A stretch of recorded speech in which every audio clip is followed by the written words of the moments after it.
Hello, my friend. So, if you've been here for a while, you know that I love to talk about aging well holistically.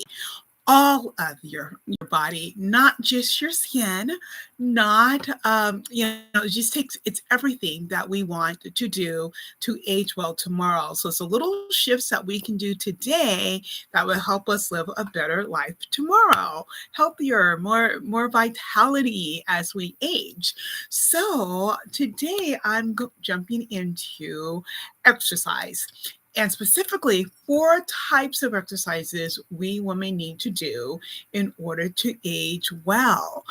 And so why exercise? Well, number one, it's going to help you to have more energy today. It's going to help you to take care of your skin. It really is great for your skin. It's great for your sleep. It's great for weight management. It's great for your brain health.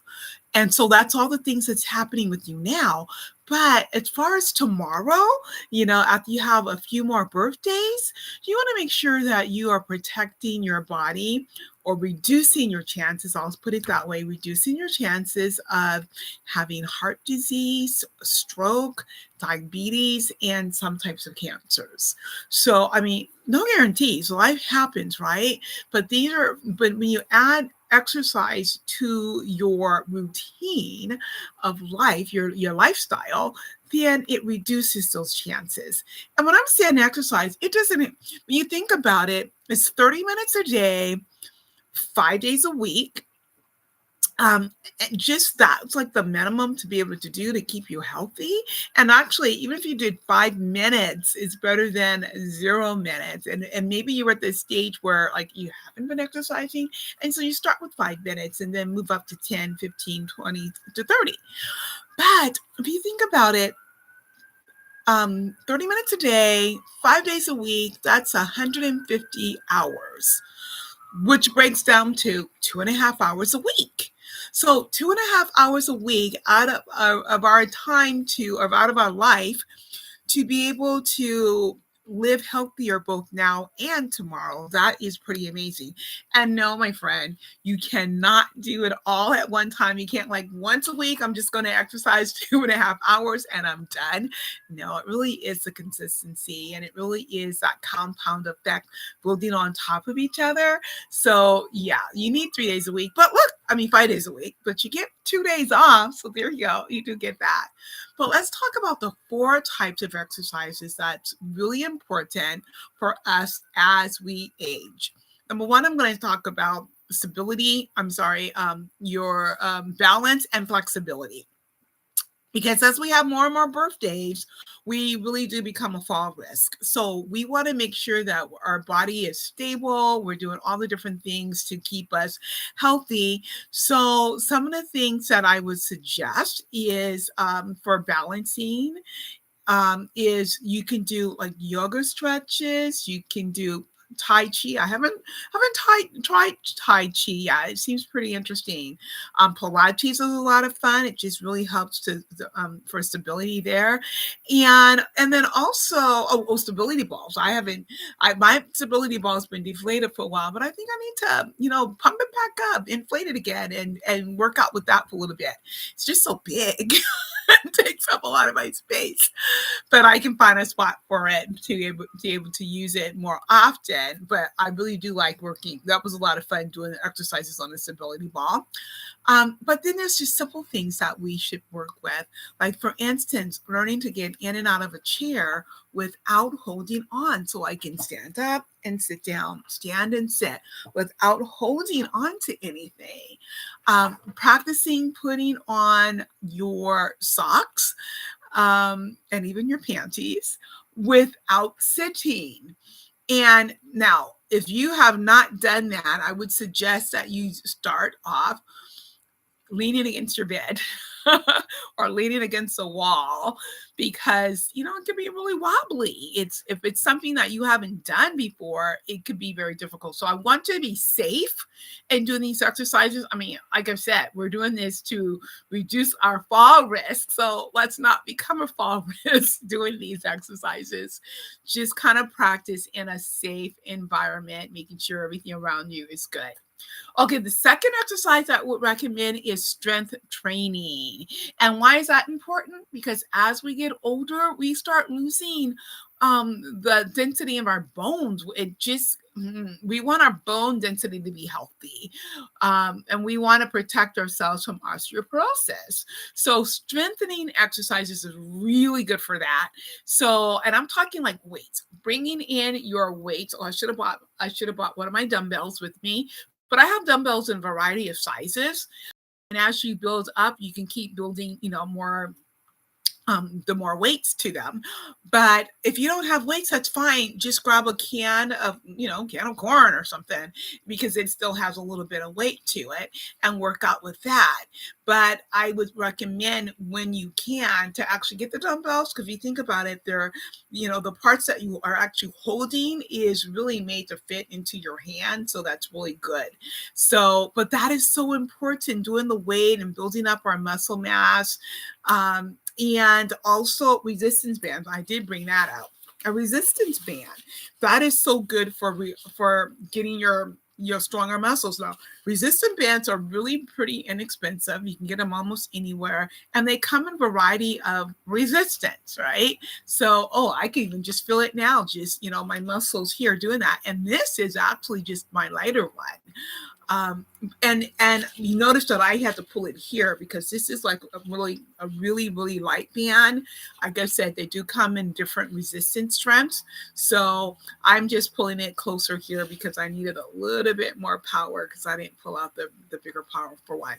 And look, you can just do this sitting, watching a television show, or just talking to a friend. Like right now, we're just sitting here talking, or I'm talking. You can just do this. It's so easy to do. Work out your arms, work out your legs with this. It's really good. You can even like wrap it around your leg and just move your leg in and out. So you're getting that resistance and working on building the muscles there. Okay, another one is, again, cardiovascular exercises. We've heard that all our lives. We used to call it aerobics. I guess they might still call it that. But anything that's keeping your heart rate up. And you want to keep that heart rate up going steady for about 20 minutes. So there's always the warm up and the cool down. But that 20 minutes of steady, your heart rate being steadily up, is going to help keep your heart healthy and your lungs healthy. And there's a variety of exercises for that. I mean, think about it: swimming, walking, hiking, jogging, tennis, playing tennis, just anything that you're out there doing. All my pickleball friends out there, hiking. There's just so much you can do with cardiovascular. But my favorite is, one of my favorites is walking at the beach. I love that. And actually, I like walking on the sand, because you're really getting that resistance with that sand and all the different levels of going there. You can really, really feel my muscles working, opposed to when I walk along the seashore or along the sand and onto the sidewalk. There's definitely a difference. Try it. If you're anywhere around a beach, try that. But you can also do some workouts at home online. Like I work out with a couple of different personal trainers on YouTube, and I absolutely love it. And one of my favorite exercises I do is the HIIT. Oh, that's so much fun. And HIIT is HIIT. It stands for high intensity interval training. I love that. It's so fun. But find what works for you. And there's even a walking exercise trainer on YouTube. Try it out. And they make it so much fun. Oh, it's so much fun. You really do get a good workout. So balance and flexibility is number one. You want to make sure you're doing that, so you're reducing your risk of falls. Number two, you want the strengthening exercises so that you are keeping your bone density healthy, and that you are reducing your risk for osteoporosis. Number three, you want to do the cardiovascular or aerobics exercises so that you are keeping your lungs and your heart healthy. And then number four, people don't talk about it enough, is your pelvic floor health. You definitely want to make sure that you're doing that as well, because that is going to strengthen the muscles around your bladder, your uterus, all the things that, all of our girl parts are taken care of. And here's why. I was really surprised to hear that. 50% of women over 20, 50% have urinary incontinence. 50. That's like for every 4 ladies that's 20 or over, 2 of them could be experiencing urinary incontinence. And there's even bowel incontinence as well. So then the numbers gets even higher as we keep having birthdays. 75% of women 65 and older experience incontinence. 75% is a high number. So that means for every 4 women that you're around, 3 of them can be experiencing incontinence. And then here's the thing. We didn't know a lot about our pelvic floor health growing up. My generation, for sure, we didn't hear a lot about that. Yeah, we hear, when you're pregnant, do the kegels, or after you have the babies, do the kegels, and that's going to, strengthen those muscles. But then you're just told to do that at that time period, and that's it. But really, you should be doing it, and we should be doing it regularly, because it keeps those muscles strong. And another thing my opinion, I think is happening, why people just suffer with it and not getting help. Number one is because there's so many commercials that have been around for years about, those pens and the diapers and the pads. And so people think it's a natural process. Like, oh, when we get older, this is what's going to happen. And we're not told there's different things that we can do to prevent it. Just like when I was growing up, I just thought everyone gets dentures at some point, because there was all the commercials about Fix-It and all these other brands that help you for, when you lose your teeth, because that was just what I thought was supposed to be the natural step. But no, if you have great dental health care, then you are going to take care of your teeth more, and you can have your teeth until you're 100 years old. And the same with our pelvic floor. If we're not told to do these things, and we see these commercials that, there's pads and there's the diapers and, the special panties, and so we think it's okay, and we think it's natural and normal, but really it can be fixed.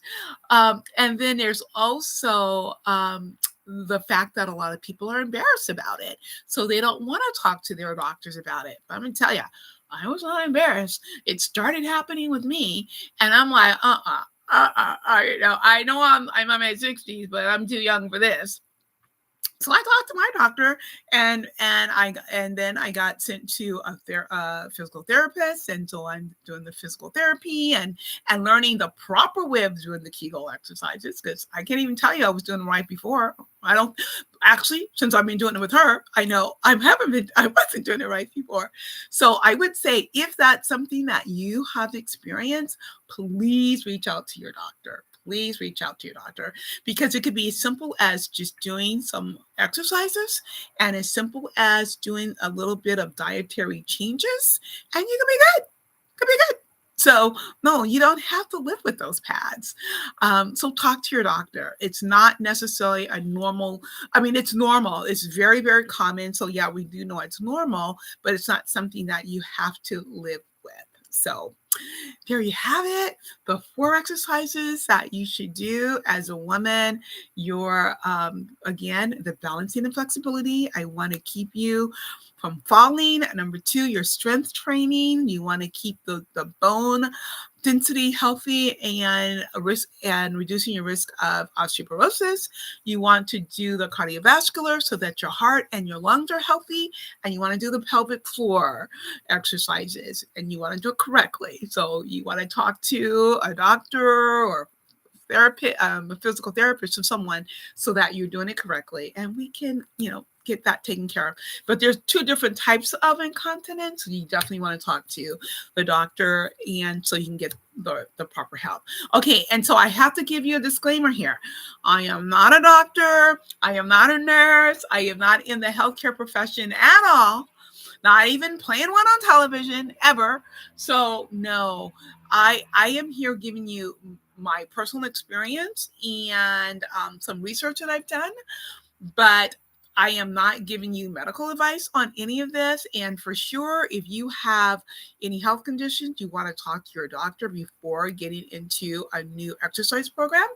And you may not even be able to do a regular routine, and that's fine. You might need to modify and do more low impact exercises, especially if you have knee problems with your knees or with your hips. I want you to be super careful, and you may even have to do your exercises from a chair, and that's totally fine too.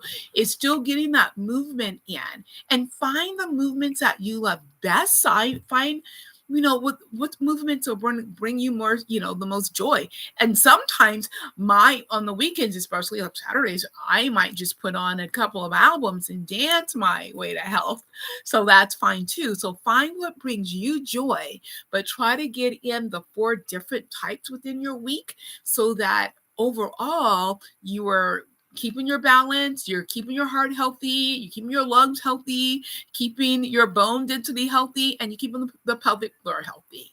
So there you have it. That's what I have for you today. There's some more information in detail on the blog post. I have that link below, so you can go to the blog post and check that out. But my friend, please be healthy, take care of yourself, and I will see you in the next video. So that means if you haven't subscribed yet, make sure you do, and then click that notification bell so you always know when I am doing a video. And then on Tuesdays, I'm live. So you come join me live. Sip some tea with me, or whatever's in your cup, whatever you want to drink, and let's have some fun together. All right. So have a healthy aging process. I want you to age well with grace, confidence, and purpose. Bye for now.